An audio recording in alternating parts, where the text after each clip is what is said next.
today we're going to be doing the review on this Trendnet USB-C to 5G base T Ethernet adapter.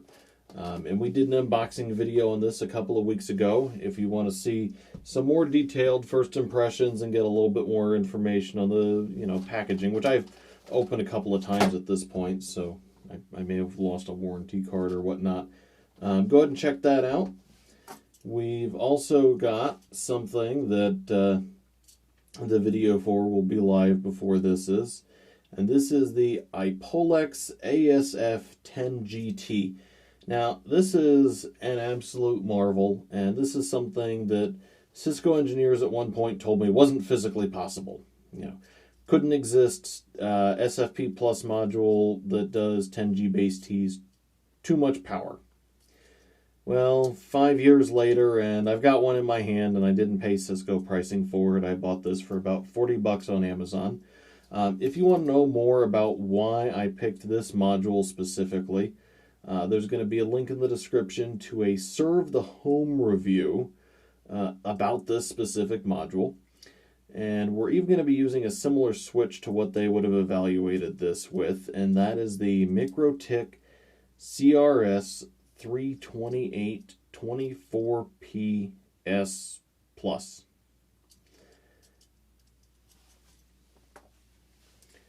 And that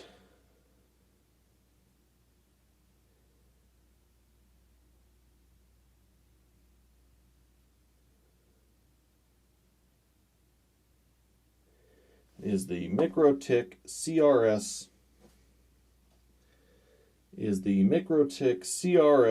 328 24 plate, and the switch we're going to be using for our evaluation is going to be the MikroTik CRS 328 24P 4S Plus RM. And this is an absolute steal of a switch, and if anybody's curious about learning more about it, for one, Patrick over at Serve the Home has a review of it that actually went live the same day I'm shooting this. As well, if you want to see more information from it from Pocketables, go ahead and leave us a comment and we will dig into it. I own two of these at this point. I've got one at work, one at home. They run all my cameras at work. It's the core of my home network. And these switches do absolutely everything you want out of a small business switch. You've got 24 ports of PoE, 4 10 gig ports. That'll let you hook up a NAS, a server, a workstation, and a link to something else at 10 gig and keep things like IP cameras and phones happy. But that is not the star of this review. This Trendnet USB-C adapter is. And what we've got is I've got a line of Category 7 cable I ran out the corner of my studio to my desk, and I'm going to go throw this back in that switch. And alongside this, we've got my ThinkPad P50 that we've seen a couple of times so far, and it is going to be our test device. Now this has a Thunderbolt port on it, so we've got no issue as far as the limits are concerned on the interface. We're only going to be held back by our Trendnet device. So I'm going to go ahead and cut this for a second, and I'll be right back once I've got my lines hooked up. Alright, so I am back, and you can see that we've plugged a couple of things in. I've got power attached to my laptop. I don't want any kind of, low power USB state to cause an issue, and I've got the TUC-ET5G plugged in here. And the first thing we want to go ahead and do is just go ahead and open up my network settings. And what I actually want is, I want the network and sharing center, not whatever garbage this useless Windows 10 UI here is. So I just want to see the status of the adapter, and I see a 5 gigabit link. That's beautiful. That's what I want to see. I plugged in and it works. On the driver's side, I am going to mention that there are drivers that had to be installed for this adapter, but they were included on the adapter itself. So there was a virtual CD drive that popped up the first time I installed it, or I should say the first time I plugged it in and installed the drivers for Windows and was off to the races. I'm of two minds that it's set up that way. It's convenient that they're included, and I like having an out-of-the-box driver. However, I do know that Trendnet's planning to update the drivers for this device in the next 6 to 12 months, and I'll comment on why later. But that is going to mean that people who just install the out-of-the-box driver are going to be, negatively, I'm not going to say negatively impacted. That's the wrong phrase that I want to use here. But they're going to be at a disadvantage than people who go online and pull the driver from Trendnet's website. That said, in a pinch, it is fantastic to have something included. And I'm glad that it's not on a CD, because a lot of the devices that I would plug a USB-C adapter like that into, my P50 is a full-blown workstation, and I don't have an optical drive anymore. I've got a USB one somewhere, but that's besides the point. And so that came up, and you can see I've been pushing some data through it, poking around it, and I had to do a couple of takes, but that's besides the point. The only thing that's been changed from the default state is right off the bat, I turned on jumbo packets. It's been my experience that anytime you go past a gigabit network speed, you really want to set up jumbo packets. You're going to leave potentially up to 20% of your performance on the table in my experience. Gigabit links, you're fine on the default packet size. You'll see a benefit for moving to jumbo packets if all you do is big data transfers. But jumbo packets are a necessity once you go past that. And we'll throw this over here, and we'll bring up iPerf here. So over here on the left, what I have is the view from my switch. And you can see here, it's giving away some of my information already. I've got a traffic graph on that. But if I go ahead and run iPerf, which is how we test an internal interface. So over on the left, you can see my switch, and it's already giving away some of the information. Over on the right, I have iPerf. And the reason we're using iPerf and not just like internet speed test, like some people might be inclined to do, is internet speed test isn't going to show me anything beyond what my actual ISP is capable of delivering. So in this case, I've got fiber to the home. I've got a decent internet connection, but I don't have 3 gig fiber to the home. I don't have 5 gig fiber to the home. And nor do I think that anyone that I would run a speed test to, be it fast.com or speedtest.net, is going to be capable of handling a multi-gigabit link, at least not often. So we use iPerf. iPerf keeps everything in my network. This address here is a server that's in my rack. It's my NAS. It's my home server. And I have added an extra command flag here. Let's run it without that command flag first. So we'll just run iPerf-C tells me that this is the client device. I've got it running as -S on the other end. And we run it here, and we see 2.9 gigabits a second. Well, that's good. And we can see that that is a little bit different than what my switch is reporting. The switch reported 3 gigs while it was doing that. But I think it can do a little bit better than that. And the flag that I'm going to use is -P, and I'm going to just feed it 4. -P tells it to run multiple tests in parallel. And what I have found, and maybe this is a Windows problem, is that if I set up a single data stream, there's a limit to how much I can push, and what I really need to do is I need to run the same instruction in parallel a few times to actually see what the interface is capable of handling. So we'll run P4, and I'm seeing 3.1, 3.13. Earlier in some of my testing beforehand, I actually saw up to, and we'll run P8, but I think that's just overkill. Yeah, P8 made things worse. So you do a little bit of testing with this parallel setting to find exactly, what is ideal for your setup. Typically on a 10 gig, if this was just a straight 10 gig network adapter, I'd run it at P8.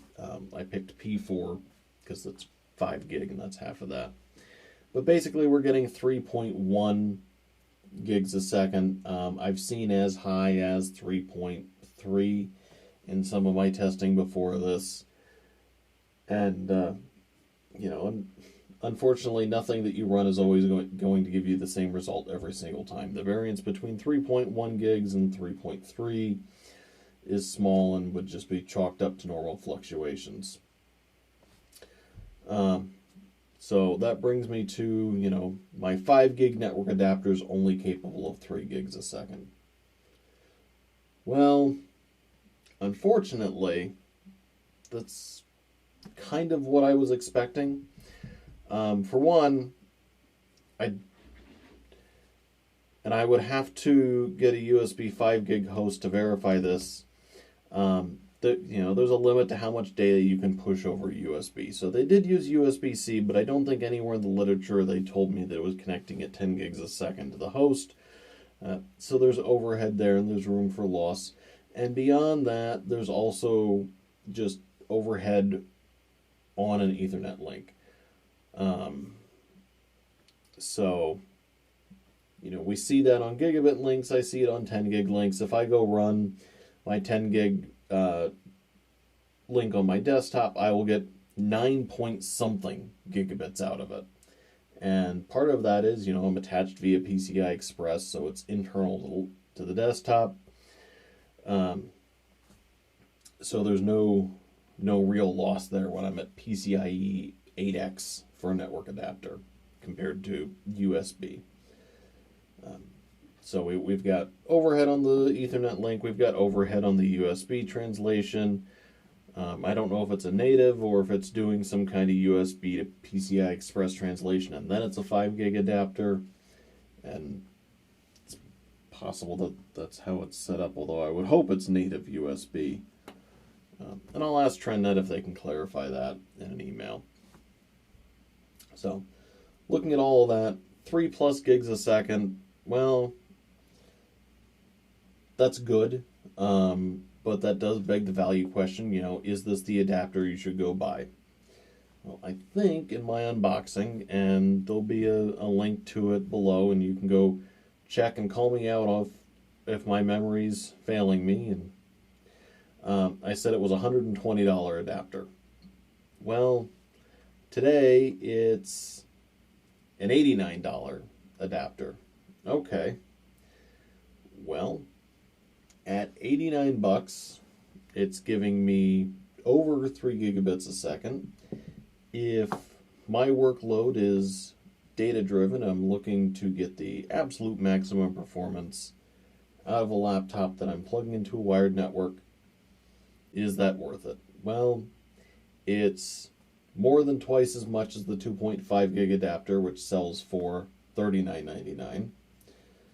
And it's not twice as fast, but it is, I'm going to say the 2.5 gig probably manages to do about 2.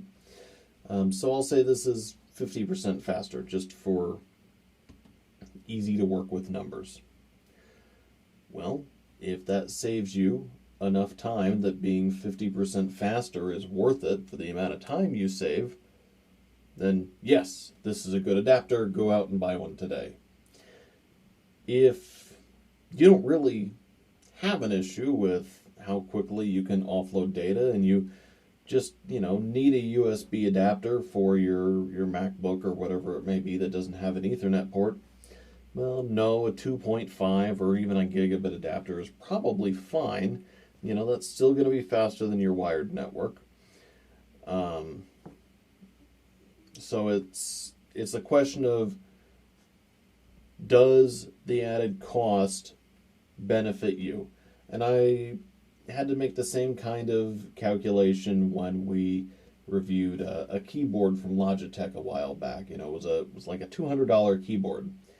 And the question was, you know, is it worth it? Well, if the dial on the keyboard saved you 5 minutes a day and you made money based on how quickly you could do things that were related to that particular benefit, over the course of the year, it would pay for itself. And the same kind of logic applies to this 5G base T adapter. If you're a photographer, a video editor, anyone who generates large amount of data for the scientific or engineering communities, if you have a process, you know, be it professionally or even just as a hobby that interacts with moving large volumes of data, like I do, yeah, okay. Better is better, and you know, time is money. If you don't, if you just need to connect to a wired network because you know what, the Wi-Fi kind of sucks, and watching 4K YouTube videos is terrible wirelessly, but no, just it's not worth the added cost there. And I say that with this having been provided to Trendnet for me to review. It's, you know, if you're the right person, this is not a bad cost for it. I would have a harder time swallowing $120 as the suggested cost. At $60, I'd say it's an even better deal. At $90, it's not a bad deal. One more test I want to do while I'm here. So, you know, I mentioned that I was copying this to my NAS, and we'll actually bring this, all right, we'll bring this up here. I wonder if I refresh the page, will it clear those graphs? It did. So I have, you know, my NAS, and I'm going to grab a 2 3/4 gig file. And this is a video that was recorded on my laptop. This is just what OBS is doing. In fact, you can see the file that it's recording right now. Not that that size is right. And I'm just going to paste this over to my NAS. I'm going to watch it move at 350 megs a second. That is about 3.5 times faster than I would ever see it over a gigabit link. And I'm perfectly happy with how long that took. I just moved a 3 gig file in, well, I'm going to have to go back and look at the footage because I didn't even count how long that took.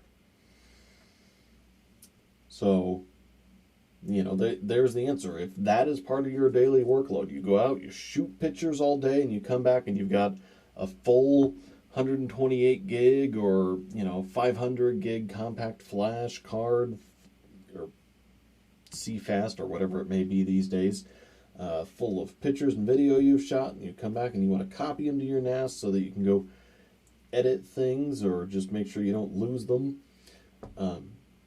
That right there was absolutely stunning performance. So I guess that's all there is to say about it. You know, the Trendnet, we'll read it off the screen so I pronounce it right. TUC-ET5G, 5G base adapter is a good value if you're the right customer. I'm absolutely thrilled and impressed to have a USB-C multi-gig adapter personally. It's not something that I thought I was going to be seeing in 2020. So I'm thrilled to see that these are coming out and reasonably priced for at least certain consumers. All of that said, I want to go ahead and thank Electrix for providing our opening and closing music.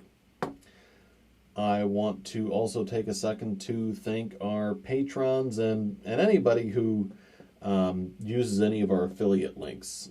Even if you don't want to sign up for Patreon, if we review something that you're interested in, please do use those affiliate links. That's how things like, that iPolex adapter, that iPolex transceiver that I needed in order to properly cover this, get paid for. So thank you to those folks as well.